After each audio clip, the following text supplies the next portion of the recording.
शेरों की मांग में आकर डर फैलाने की, यूं शेरों की मांग में आकर डर फैलाने की, गीदड़ की औकात कहाँ थी आंख दिखाने की। अगर ओवैसी को हमने उस दिन लाल किले पर टांग दिया होता, अगर ओवैसी को हमने लाल किले पर टांग दिया होता, किस इमाम की हिम्मत थी फिर फतवा सुनाने की, और किस इमाम की हिम्मत थी फिर फतवा सुनाने की।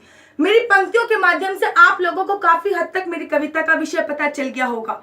इसके बारे में और अधिक बताऊंगी, लेकिन उससे पहले नमस्कार, मैं आशु परिहार। आप सभी लोग जानते हो कि एक मौलवी इमाम ने मोदी जी के लिए फतवा जारी किया है, और वहां की टीएमसी सरकार, जो कि खुद एक गाली है, भरपूर उसका साथ दे रही है।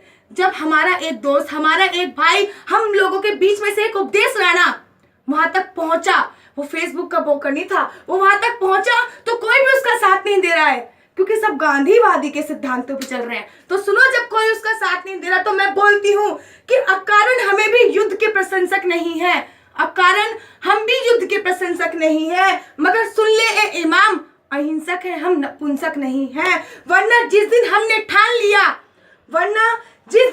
ठान लिया गर्व गुमान नहीं होगा। हिंदू तो होगा लेकिन मुस्लिम का नामो निशान नहीं होगा, हिंदू तो होगा लेकिन मुस्लिम का नामो निशान नहीं होगा। वो इमाम मोदी जी के लिए फतवा जारी कर सकता है, देश की सर्वोच्च कुर्सी की तरफ ललकार कर सकता है, और मोदी जी शांत बैठे हैं।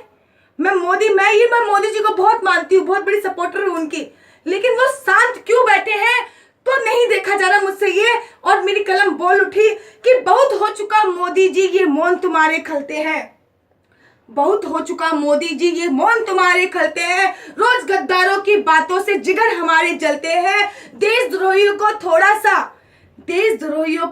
सा अब थोड़ा सा तो झटका दो, और जो ओवैसी की राह पर चले उसे लाल किले पर लटका दो, जो ओवैसी की राह पर चले उसे लाल किले पर लटका दो। सभी से हाथ जोड़ के आवेदन है, निवेदन है, या फिर आंदोलन है। एक काम चाहती हूँ मैं आप लोगों से, आपका वक्त चाहती हूँ कि वो जो लड़का उपदेश राणा वहां तक पहुंचा है, उसने हिम्मत करी है वहां तक जाने की, सभी उसका साथ दो। और क्यों साथ देना है? क्योंकि राष्ट्रभक्ति के पन्नों से तुम नाम मेरा हटवा देना, कि राष्ट्रभक्ति के पन्नों से तुम नाम मेरा हटवा देना, और मेरे जिस्म के टुकड़े चील कौवों को कटवा देना। मैं कहती हूँ एक बार, बस एक बार साथ दे दो उपदेश का।